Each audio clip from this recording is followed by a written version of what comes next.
y vamos a ceder la palabra al licenciado León Felipe Sánchez Ambía, quien es director de la Fulton & Fulton, es licenciado en Derecho por la UNAM, con especialidad en Derecho de la Propiedad Intelectual por la propia Universidad Nacional Autónoma de México y Derecho de Internet por Harvard.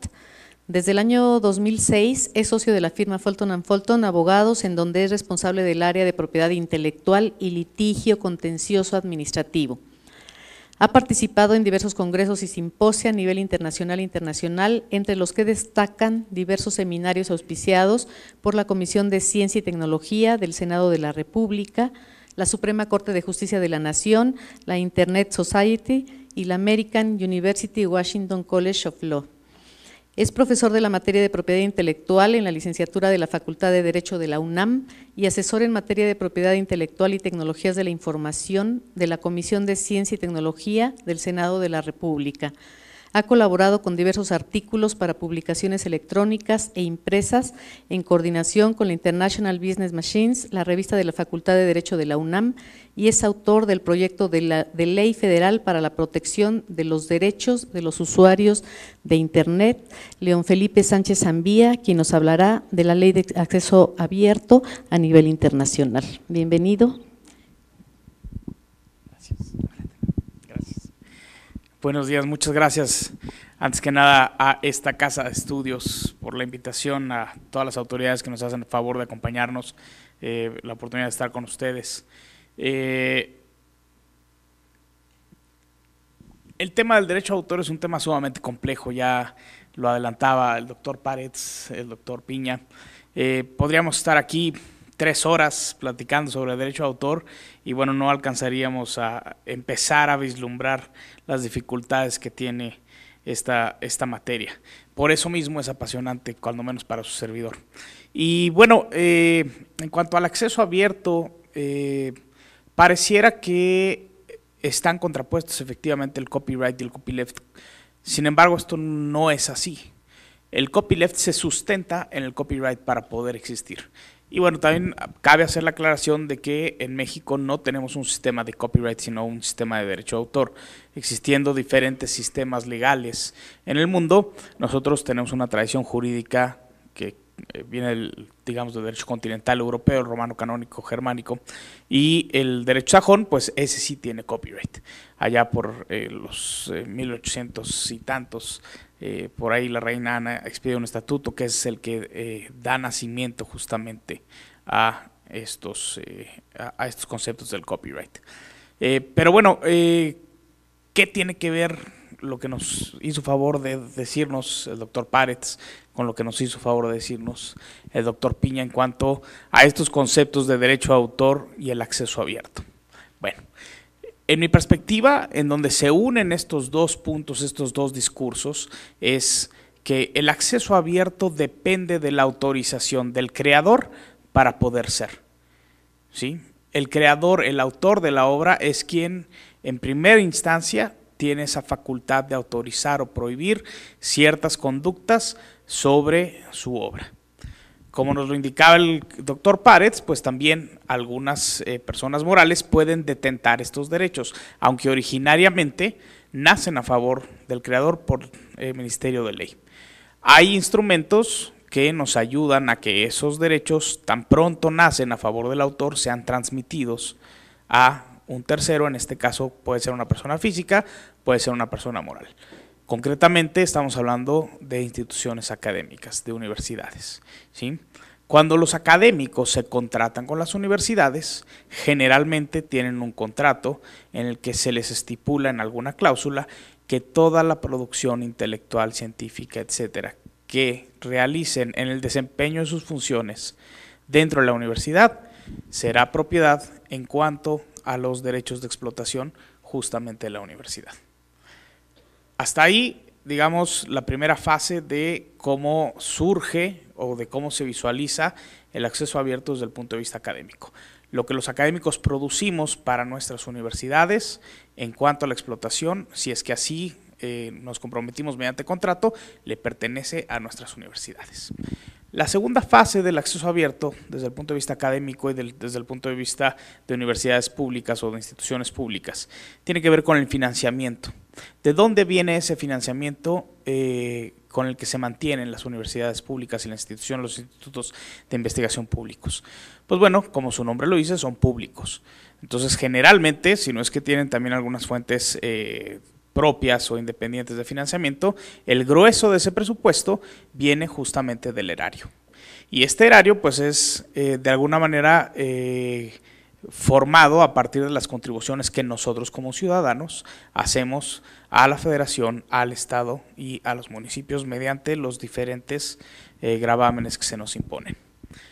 Luego entonces suena bastante lógico que si es un conocimiento que se está generando a partir del financiamiento que la propia ciudadanía le está dando a la institución pública, pues entonces, como ciudadanos que estamos financiando justamente ese conocimiento, esa ciencia, ese acervo cultural, pues podamos tener acceso a eso que nosotros estamos financiando. Por eso es necesaria una ley de acceso abierto, para poder formalizar lo que hoy por ley no estaba digamos de alguna manera adecuadamente delimitado. ¿Por qué? Porque siendo los derechos de las universidades no había ningún instrumento que nos permitiera decir, bueno, a ver, si va a ser investigación pública, si esos derechos le corresponden a la universidad, pero cerramos nuevamente este círculo de decir lo público pues tiene que ser en beneficio de la población y de la sociedad en general. La Ley Federal de Derecho de Autor no contemplaba, ni contempla evidentemente, esta disposición de que ese conocimiento público se tuviera que hacer de acceso abierto necesariamente. Hay ejemplos en cuanto a acceso abierto en nuestra ley. Por ejemplo, los archivos de patentes concedidas por el Instituto Mexicano de la Propiedad Industrial son para acceso abierto. Están libres para que nosotros podamos consultar las patentes, tal cual. Si ustedes tienen curiosidad de saber cómo se produce X componente, X objeto, pueden acudir al Instituto Mexicano de la Propiedad Industrial, meterse a su biblioteca, meterse a sus archivos y consultar toda la información que ustedes quieran de patentes que ya hayan sido concedidas o en su caso que estén en la fase ya de publicación del resumen de la invención. Esto es acceso abierto en su naturaleza, ¿sí? Lo que pasa es que no nos lo habían dicho. O sea, todo el mundo lo conocíamos en la ley, ahí está plasmado, es de acceso público. Lo mismo con el registro público del derecho de autor, podemos tener acceso a las obras. ¿En dónde se rompe este concepto? ¿Dónde empieza a tomar una vertiente interesante en cuanto al concepto de acceso abierto? Que el acceso abierto, desde el punto de vista que nos presentaba el doctor Piña, tiene que ver, además de con poder acceder a este conocimiento, con otro concepto que nos decía justamente el doctor Párez, que es la reproducción. Aquí acceso abierto se refiere tanto a poder consumir ese conocimiento como a poderlo reproducir y diseminar entre una multitud. Eso es el concepto de acceso abierto, digamos, en donde difiere el concepto tradicional de acceso abierto con el nuevo concepto de acceso abierto, el que nosotros no solo tengamos al alcance este conocimiento, sino que además podamos ejercer otro tipo de facultades que naturalmente están reservadas para el autor y que, como nos lo decía el doctor Párez, pues tiene que ver tanto con cuestiones materiales como con cuestiones morales y que tiene que ver no solo con la reproducción y la distribución de los contenidos, sino también en algunos casos con la modificación de los mismos. El acceso abierto, por naturaleza, por definición, nos permite que nosotros podamos construir a partir de las obras preexistentes, sin que para ello le tengamos que solicitar autorización a el creador de esa obra, porque se entiende que ya está dado, ¿sí? Ahora, en el mundo del derecho de autor no hay tal cosa, discúlpenme, dije un barbarismo jurídico, no se puede dar por entendido algo en el mundo del derecho de autor porque todo tiene que estar por escrito. Lo que sí sucede en la práctica es que con esta cadena de contratos que existen entre los investigadores, la institución pública y ahora con este decreto que esperamos que efectivamente sea aprobado de acceso abierto, lo que sucederá es que los autores ya nos van a haber dado la autorización para que nosotros podamos modificar sus obras, reproducirlas, comunicarlas públicamente y llevar a cabo una serie de conductas. Pero es bien importante hacer énfasis en que todo esto parte de la autorización del propio creador. Es decir, no hay liberación espontánea, no es como que lo vi en internet y porque estaba en internet lo puedo tomar, no. O sea, todo tiene un titular de los derechos y todo requiere de una autorización. Esa autorización se puede dar mediante diferentes mecanismos. Uno de ellos es mediante una licencia, el otro es otro mecanismo que nos ilustraba por aquí también el doctor Párez, que son las limitaciones a los derechos patrimoniales. Dentro de las limitaciones a los derechos patrimoniales, pues bueno, entre otros nos platicaba sobre el derecho de cita y también sobre el derecho de copia privada. El artículo 148, fracción cuarta de la Ley Federal de Derecho de Autor nos autoriza a hacer una reproducción de cualquier obra literaria y artística siempre y cuando cumplamos con ciertas condiciones, que es que tiene que ser para uso personal, sin fines de lucro y por única ocasión. ¿Sí? Aquí nuevamente vemos cómo existe un divorcio entre lo que la ley proscribe y lo que en la práctica se está llevando a cabo.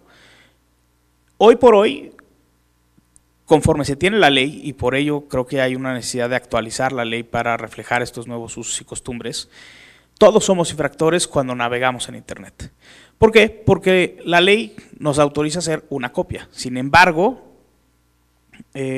para que nosotros podamos acceder a una página en internet, no se realiza una copia de la obra que está en un servidor. Se realizan muchas copias a lo largo de diferentes nodos y servidores para que esto sea posible percibirlo en la pantalla de nuestras computadoras. A su vez, en nuestra propia computadora se hace una copia más en la memoria temporal. Si lo imprimimos, bueno, pues ya estamos al borde del delito, ¿no? Prácticamente. Entonces, lo que intenta el acceso abierto es justamente, de alguna manera, regularizar esta conducta que hoy resulta ilegal, pero que con instrumentos jurídicos se puede llevar a la legalidad sin que implique tampoco un detrimento o un daño para el creador, porque creo que esta es la base del derecho de autor, cuidar esos derechos que tienen los autores, los creadores, y darles la oportunidad de efectivamente subsistir a partir del beneficio económico que les da la explotación de sus obras. ¿Cómo se soluciona esto desde el punto de vista de las licencias de Creative Commons? En las licencias de Creative Commons lo que se hace es que se proporcionan estos formatos de contrato que son totalmente gratuitos, los pueden obtener de la página de Creative Commons, ya sea global o de la página mexicana, y en estos contratos se establecen las condiciones bajo las que el creador o el autor o el titular de los derechos pone a disposición del público las obras, diciéndoles qué es lo que pueden hacer con esas obras y bajo qué condiciones. Es decir, hay dos parámetros en la licencia. Una, ¿qué es lo que puedes usar? O qué es lo que puedes hacer con la obra. Puedes reproducirla, puedes comunicarla públicamente, puedes modificarla. Sí y solo sí respetes estas condiciones. A lo mejor el autor dice, lo puedes hacer, pero yo no quiero que lucres con mi obra. Entonces lo puedes usar siempre y cuando sea sin fines de lucro. O lo puedes utilizar siempre y cuando no lo modifiques, que respetes la integridad de la obra. O lo puedes usar siempre y cuando, si haces una obra que se derive de esta original, tú también sujetes tu obra a una licencia similar. Entonces, a partir de diferentes elementos se forman una multiplicidad de licencias que lo que hacen es facilitar justamente el acceso, la reproducción y la reutilización de obras, pero todo dentro del marco de la ley. Volvemos a la base del derecho de autor, ¿no? O sea, el sustento del copyleft, aunque tenga yo también por ahí algunos compañeros que son un poco más radicales y que dicen que el derecho de autor debería de abolirse al 100%, cosa con lo que yo no estoy de acuerdo. Lo que hace el copyleft es justamente a partir del propio copyright o del propio derecho de autor generar un sistema de autorizaciones para que el público en general pueda aprovechar este conocimiento. ¿Por qué es importante generar este acceso abierto a la ciencia y a la investigación que se produce en nuestras universidades públicas? Porque en la medida en que este conocimiento se disemina en la población, agrega valor, genera valor en nuestra sociedad, genera nuevo conocimiento, genera nuevas investigaciones, genera nuevos nichos de negocio. ¿Sí? Justamente ahorita con el gobierno federal estamos trabajando en la política de datos abiertos. Hay una consulta pública, no es una cuestión que sea confidencial. Lo que se intenta con esta política de datos abiertos es que en un futuro bastante cercano, este mismo año, se tenga ya una licencia del gobierno federal que después pueda bajarse a los niveles estatal y municipal de gobierno, para que todos aquellos datos que se recolectan y que se generan mediante las distintas estructuras de gobierno puedan estar al alcance de la ciudadanía en formatos abiertos. O sea, ¿a qué me refiero en formato abierto? No a una consulta a través del órgano de transparencia en el que me van a tardar 2 meses en decir si llovió o no llovió en Tamaulipas en los últimos 3 meses, sino más bien toda esa información que ellos ya tienen, que ya generaron, la van a poner a disposición en formatos, insisto, abiertos, es decir, que yo voy a poder, de los cuales yo voy a poder utilizar esa información para manipularla, para ordenarla, para hacer consultas, etcétera, estructurarla, y que esto también a su vez me agregue valor para una serie de proyectos, ¿no? Digo, va a haber tantos proyectos como cabezas en México, y eso también creo que agrega valor. Entonces, creo que hoy el gobierno en los diferentes órdenes y en los diferentes, tanto en ejecutivo, legislativo, judicial, están tomando una decisión en el camino correcto de fortalecer, por un lado, el derecho de los creadores y por otro lado, el de generar las condiciones para que, respetando estos derechos, se pueda abrir el conocimiento, se pueda generar valor para la sociedad y obviamente también para la academia. Y bueno, pues habiendo establecido esto, me encantaría también continuar el diálogo con ustedes y que si tienen alguna pregunta, pues por supuesto levanten la mano, no se queden callados y enriquezcamos el diálogo. Muchas gracias.